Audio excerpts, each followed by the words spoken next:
welcome to the Great Detectives of Old Time Radio. From Boise, Idaho, this is your host, Adam Graham. If you have a comment, email it to me, box13@greatdetectives.net. Follow us on Twitter at Radio Detectives, and become one of our friends on Facebook, facebook.com/Radio Detectives. Before we do get started, I do want to thank those who participated in our listener support campaign with one-time donations. And I want to thank Stephen and also Kimber and Alouette. Thanks so much for supporting the program. And you can support the program on a one-time donation, support.greatdetectives.net, or over at patreon.greatdetectives.net on a monthly basis. Well, now it's time for today's episode of The Adventures of Philip Marlowe. The original air date, July the 28th, 1951, and the title is The Good Neighbor Policy. Get this and get it straight. Crime is a sucker's road. And those who travel it wind up in the gutter, the prison, or the grave. There's no other end. But they never learn. From the pen of Raymond Chandler, outstanding author of crime fiction, comes his most famous character in The Adventures of Philip Marlowe.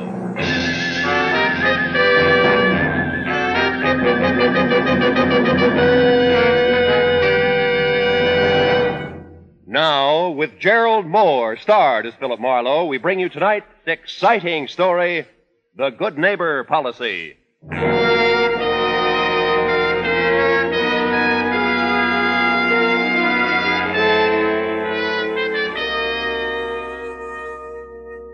The day was hot and sticky. The city wore it like a wet shirt.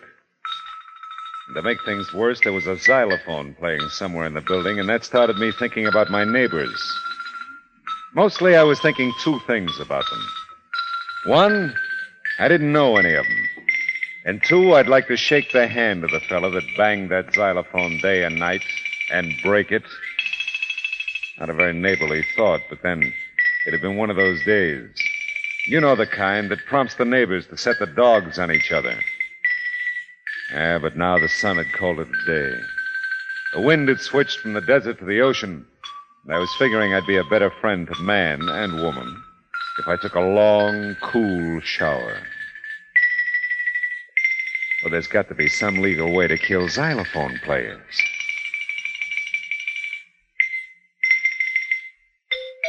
Oh, no, big finish yet.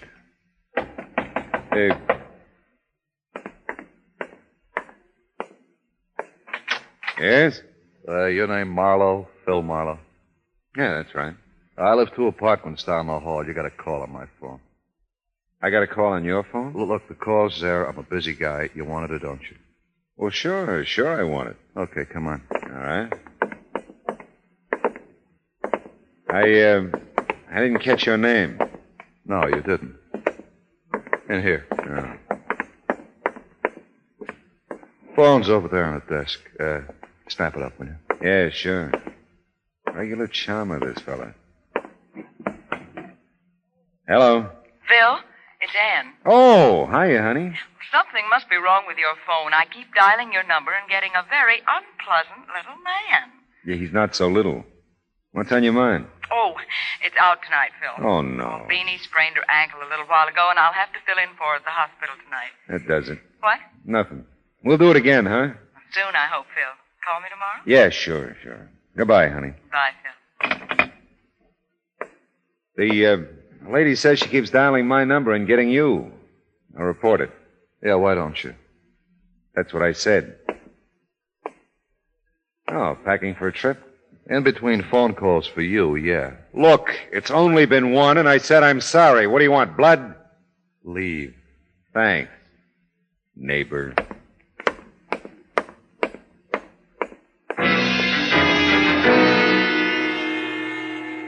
Like I said, it had been hot all day. And I wasn't getting any cooler exchanging pleasantries with Laughing Boy. Back in my own apartment, I mixed myself a tall, cool drink and thought about Ann, who was neither. I just about decided on that shower again when I remembered about calling the phone company. I reached for the phone, and just as I did... Hello? Art, this is Rena. Listen, Ernie's crossed us. I can't talk now. I'll pick you up in 10 minutes. We'll clear out alone. Hey, look, 10 minutes, Art. Be ready. Sure. Yeah, I'll be ready, baby. Oh, my name isn't Art. And it isn't. Oh, well, one good turn and all that.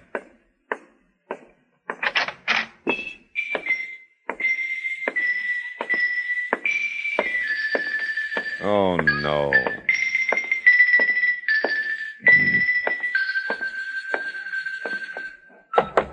Hey, laughing boy. Come on, open up, will you? I got a message for you. Come on, answer the door. Anybody home? My, we're being rather boisterous out here, aren't we? Yeah, oh, I'm sorry. I guess he's not home, huh? It would almost appear that way, wouldn't it? Yes, I guess it would, yeah.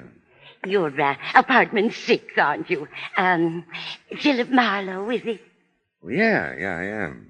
Mrs. Miss Garrity. Oh. Miss Adelaide Garrity. Rather a nice name, don't you think? Well, yeah, I do, Miss Garrity. I'm apartment 2. Are you really? Well, apartment 2. I've passed you ever so many times in the hall or coming in and out of the door, you know. But I just never felt that I'd known you somehow. No, I suppose not. But then, you see... I often say to Mrs. Evans, she's apartment 1. Isn't it shameful, I say, that we don't know our own neighbors anymore? Here we are, under the same roof, as it were, and yet, what do we share with each other, really? The utilities? Oh, but that seems so little. Why, except for Mrs. Evans, the Randalls, the McCombs, the Nelson girls, and, oh, let me see now. Oh, yes, that young girl who plays with that softball team. Oh, what's her name? Well, I really don't know. Hattie. Hattie, that's it. Yeah. Hattie Netherton. Well, as I say, except for those 2 or 3 people, I don't know a soul in the building. Well, that's the way it goes, isn't it? Some days you don't know a soul. Tell me, Miss Garrity, among the people in the building you don't know, do you also not know the fellow who lives here? Apartment 3. Yeah, this door I've been beating on. Who's that? You don't know? And you're making all that fuss? Yeah, well, it does seem silly, doesn't it? Well, I should say so. But I'm afraid I won't be much help to you there, Mr. Marlowe. He's our newest tenant, you know. Moved in less than a month ago. Oh, well, I just thought... No, I don't feel that I really know him at all.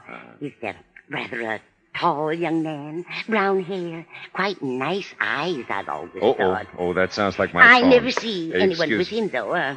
Something's a lone wolf type, I guess. Yeah, well, look, thanks, Miss Garrity, but my and phone now is, that I think of it, I have seen someone come in with him. Can I catch up to you again, Miss Garrity? But whether it was man, woman, or child, I really couldn't honestly say. Mostly Mr. Minter keeps to himself. Mr. Minter, huh? Well, thank you, and good night, Miss Garrity. Well, find out.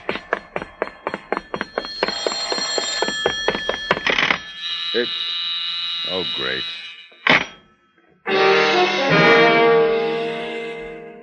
Whoever it was, it hung up while Adelaide Garrity was telling me all she didn't know about the man named Minter. On the call before, someone named Rena had called him Art. Could be my unfriendly neighbor in apartment 3 was Art Minter. Yeah, well, that's pretty simple. Left me nowhere. Then there was Rena's message. Ernie's crossed us. I'll pick you up in 10 minutes. We'll clear out alone. Not exactly social conversation. I had a hunch about the phone call mix-up, but before I began to build a case about it, I called the chief operator at the phone company. Chief operator? Yeah, well, we've got a friendly little wager going here, operator. Will you settle an argument for us? I'll try, sir. Good. Is it possible for 2 telephone wires to get crossed in some way so that I could dial one number correctly and actually get the other number? Yes, sir. That is possible. Uh-huh. It could happen only in the case of a slight equipment disorder, and only if the 2 numbers in question were on the party line. Well, in other words, by dialing my number correctly, you get the person on my party line, and by dialing his number correctly, you get me. Is that it? That's right, sir. Would you like to report such a difficulty?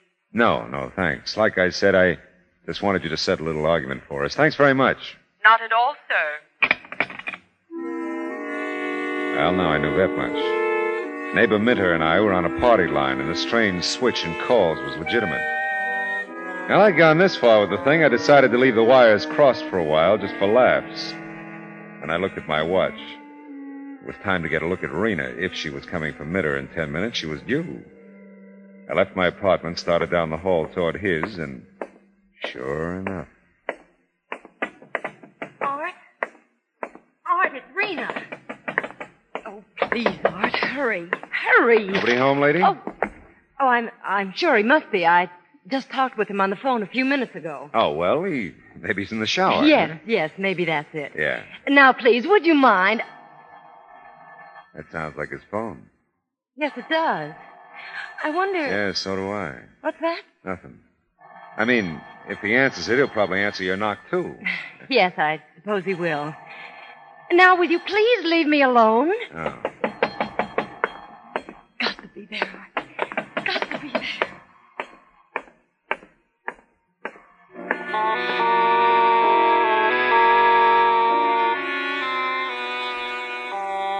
The phone ringing in Art's apartment was far more frustrating to me than it was to Rena. I knew darn well the call was really for me. I opened the front door out of the welcome freshness of the evening breeze and the scent of night-blooming jasmine. By the time I'd inhaled a little of both and walked out to the end of the sidewalk, Rena suddenly barged out of the building, looked desperately up and down the street, and then headed toward a car parked across the way. And her car had an Arizona license. In a minute, she drove away.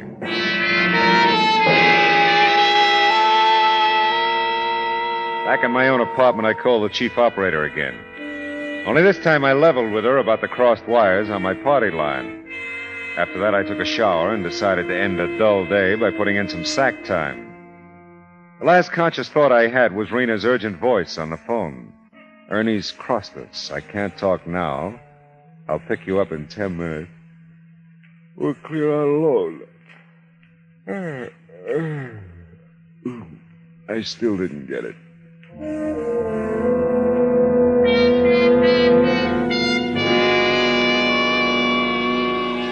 I didn't get it the next morning either.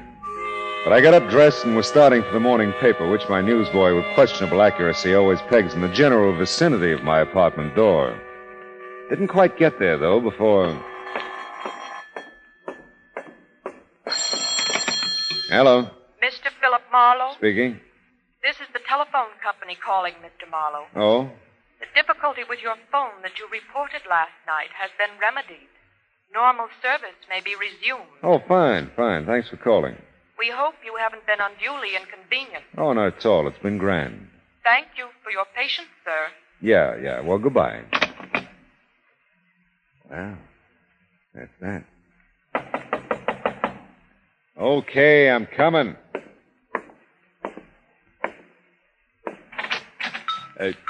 Oh. Hello again. I got another call for you on my phone. Same name as last night, I think. Yeah, but the phone company just Look, told you me... always argue there's a call for you on my phone. I'd come on and answer it. Well, how can I resist an invitation like that? It's funny, though. Wonder how that happened. Yeah, you said that before. Yeah, I know, I did, didn't I? Did I say before that I don't much care for xylophones? Or you? I don't remember. I don't care. No. In here. Yeah, and the phone's over there on the desk. Hey, Buster, that phone's hung up. There's no call for me. What is this? This? This is a gun, Marlowe.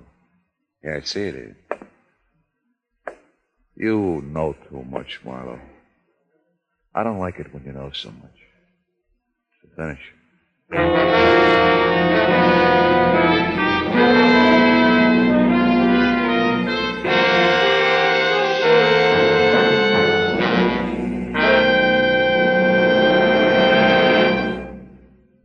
In just a moment, we will return to the second act of Philip Marlowe. But first, a blind auction racket in which employees in a customs house have a confederate purchase a battered suitcase containing a fortune in jewels. That's what CBS Radio's gangbusters have to contend with in The Case of the Nazi Diamonds, tonight on most of these same CBS stations. Don't miss Gangbusters tonight for a suitcase full of jewels and thrills. Say, friends, the flood victims of Kansas, Missouri, Oklahoma, and Illinois need your help. Many are injured and homeless, and you can help to give them food, clothing, shelter, medical care.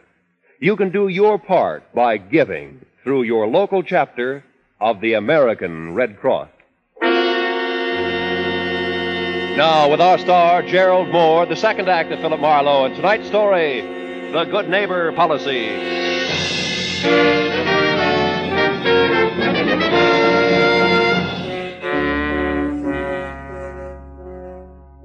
Minter's quite nice eyes, as Adelaide Garrity had described them, were as cold and deadly as the automatic he rammed into my stomach. It was the first time I'd gotten a really close look at him. This one was too close for comfort. I had to keep looking at him, though. I knew that if I glanced away, blinked an eye, or made anything resembling a key move, he'd blast me to kingdom come. A little ahead of my time. He was dead wrong on one score, though. You got my call from Marina last night. You know too much. How can I know too much? I don't know anything. Now, look, Minter. When I saw you last night, you didn't know my name. You've been asking questions around, huh? Yeah. Well, so have I. Come on, Gumshoe. We're going to take a little walk. Now, look, kid, you're all wrong. And after we take that little walk, we're going to take a little ride. You can tell me all about how wrong I am as long as you can talk. Let's get going. Okay.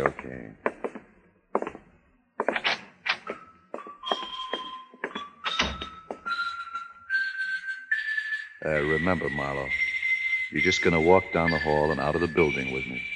No funny stuff. This gun's staying right in your back. Hey. I see what you mean. And the dawn comes up like the... Why, it's Mr. Marlowe. Oh, Miss Garrity. And Mr. Minter, I believe.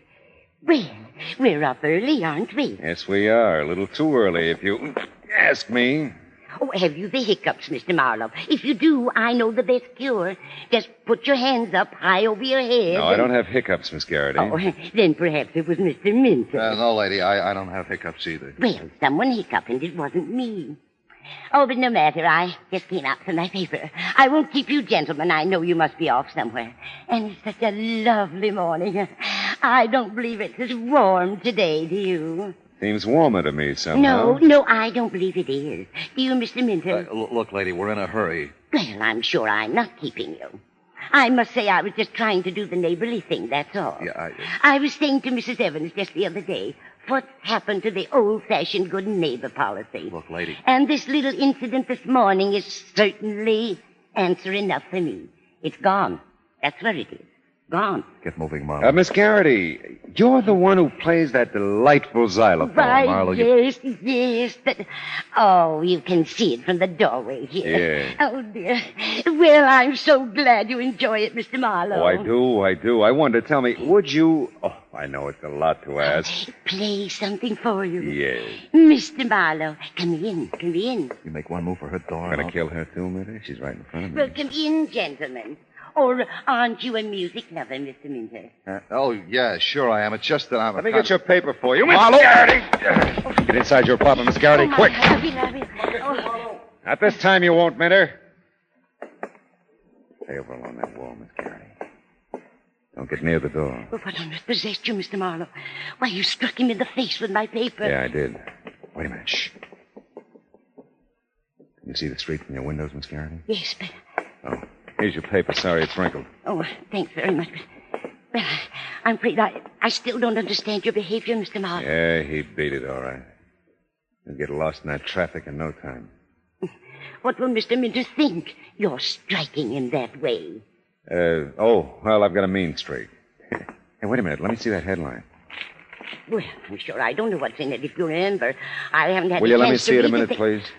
Well, Oh, yeah. Man murdered in investment holdup. Ernest Toland, 38, employee at Hinshaw Investment Company, was found shot to death when the company opened its doors this morning. Upwards of $50,000 in cash and securities were missing from the safe. Police believe Toland worked late last night, interrupted the thief of thieves to lose the company safe. Officials say police were attempting to locate Toland's widow, Mrs. Rena Toland, whom neighbors saw leaving the house with a suitcase. Wow! Ernie and Rena. friends of yours, Mr. Marlowe. No, but Minter's right. I do know too much. Oh, I'm sorry, Mr. Marlowe, but I don't feel up to playing for you right now. What? You know, this morning has gotten off to such a peculiar start. I'm just not in the mood for the xylophone. Oh, I know how you feel. Don't give it another thought, Miss Garrity. Ever again.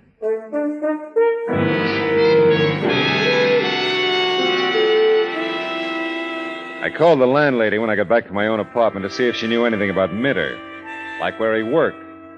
She was good enough to be out of town. I even went back to Miss Garrity's, but she'd already hit the trail to share the morning's excitement with any of a dozen people, including probably that girl who played with the softball team. But old Mr. McWilliams, the janitor, was bringing up the morning mail.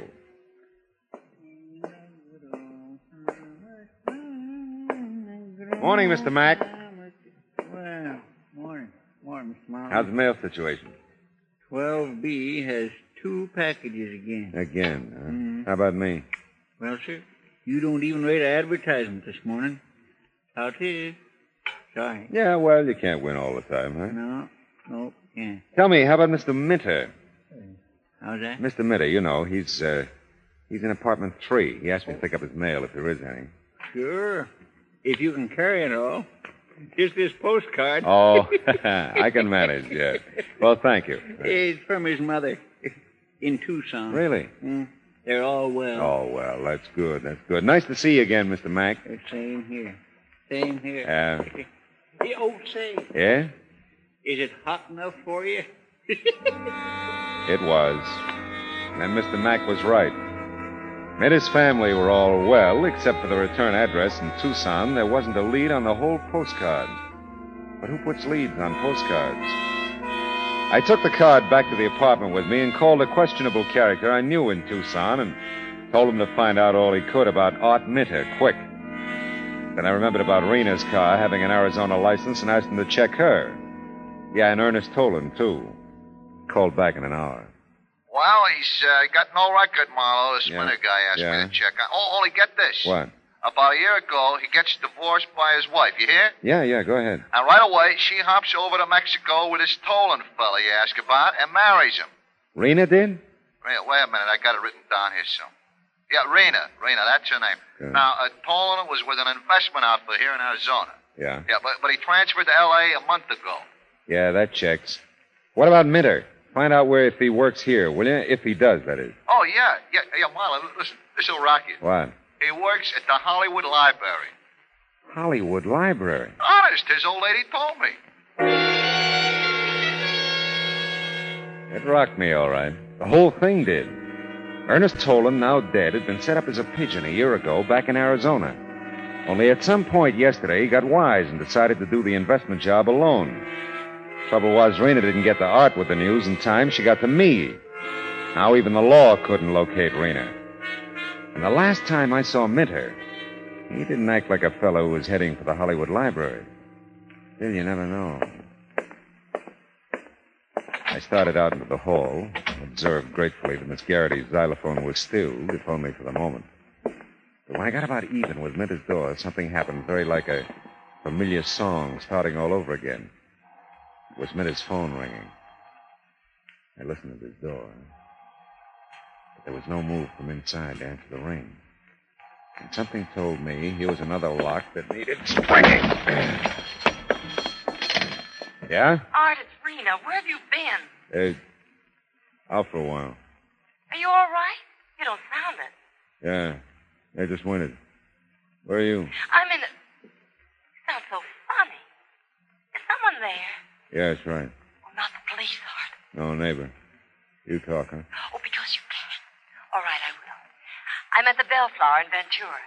If you call here, ask for Mrs. Guthrie. That's me. Got it. You got everything, didn't you? When you... Well, I mean, about Ernie. You're still going to split with me, aren't you? Yeah, sure. Oh, I was afraid after I ran out. But you understand, don't you? You weren't home. Skip it, huh? All right. Art, you get off work at 4, don't you? Nothing's happened about that. 4, yeah. Well, come up here as soon as you can after that. Well, just hurry, Art, please. I will. Bye.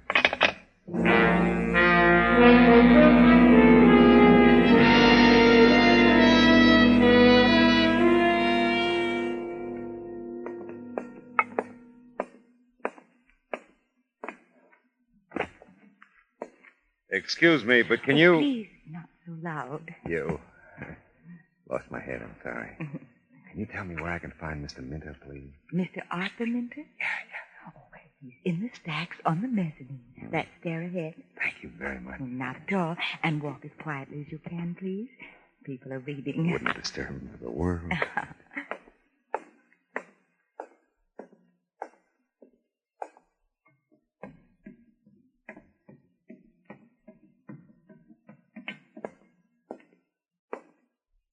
Well, no one's supposed to come up here. These are files no one's allowed here. I was looking for something in investments. I said no. Hello. Come on. Take it easy, Minter. I got a message from Rena. Yeah? She says you killed Ernie. Look. Oh. Yeah, and I got a message for Rena, too.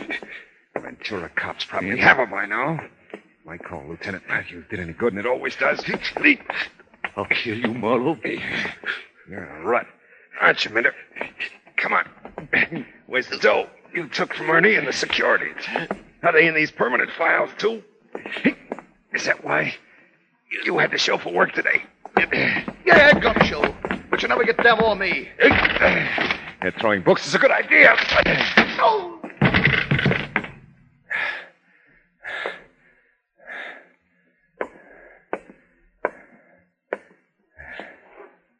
Well, this boy's really out. Yeah. Not to be said for heavy reading.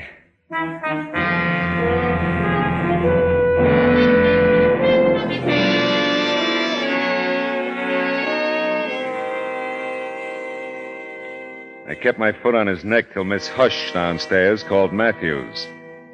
I needn't have. He didn't come to. And I waved the squad car off to headquarters from the library curb. Yeah, well, that's that. On the way back to my apartment, I got to thinking about a house with no neighbors, no xylophones, no crossed wires. No fun either. You know, all kinds of things go on in apartment houses. All kinds of people leading all kinds of lives. What's the line? Love thy neighbor as thyself? Yeah. But most people act like they hate themselves. Oh, well.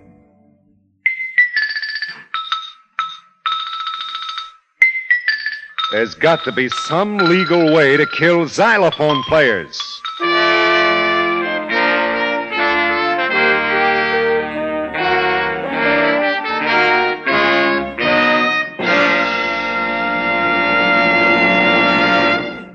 The Adventures of Philip Marlowe, bringing you Raymond Chandler's most famous character, star Gerald Moore, are produced and directed by Norman MacDonald and written for radio by Kathleen Height. Featured in the cast were Hy Averback as Art Minter and Jane Morgan as Miss Garrity, with Vivi Janis as Anne, Dora Singleton as Rena, Parley Bear as old Mr. McWilliams, and Gene Bates as the chief telephone operator. Gerald Moore may currently be seen in the Santana production Sirocco. The special music for Philip Marlowe is composed by Pierre Garrigank and conducted by Wilbur Hatch. Be sure to listen again next week at the same time when Philip Marlowe says... This time I did a cook's tour of the San Fernando Valley in search of a missing woman. The case had a lot of positive developments. But the clincher was a negative development. And in a camera shop.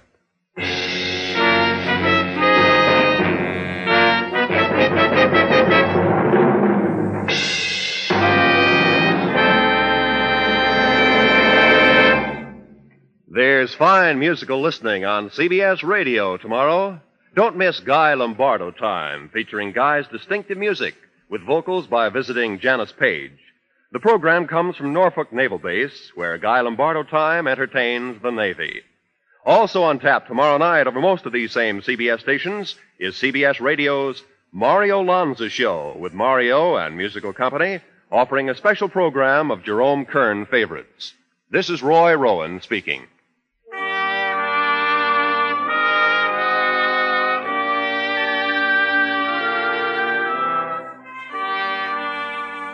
Just as systematic exercise builds a strong body, so does systematic saving build a strong future. Save systematically for your future and for your country's future with United States defense bonds. There's no safer investment in the world. Defense bonds are guaranteed by your government.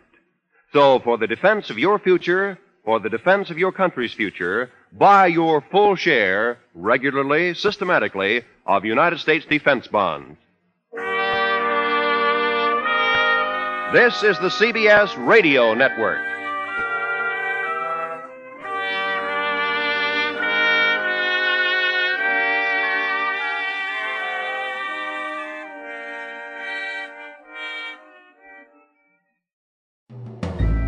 This is Andrea J. Graham, author of the Web Surfer series, Oh, and a Madam's Wife.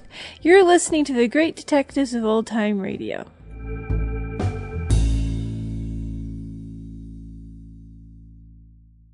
Welcome back. Well, an interesting concept, essentially putting most of the episode inside of Marlowe's apartment building. It certainly turned out better than when they just put the whole episode in Marlowe's apartment. The main highlight here is Jane Morgan appearing in a comedic relief role. CBS listeners of the time would have recognized her as Mrs. Davis from Our Miss Brooks. And she also did play in the Harold Perry show as well. And it's also interesting to hear how telephone technology of the day, which, is very different than the sort of things that we do have today, and it's interesting just to hear how they will shift things around with the telecommunications technology of the day. There was, for example, several years later, of course, an episode of Columbo which centered the lack of cell phone reception in Malibu. Back in a time when cell phones were relatively new and everybody didn't have them. You hear those sort of episodes, it definitely grounds you in the time that they were recorded in. Alright, well that will do it for today. Join us back here tomorrow for Mystery Theater. Next Wednesday, Philip Marlowe. In the meantime, send your comments to box13 at greatdetectives.net. Follow us on Twitter at Radio Detectives. Become one of our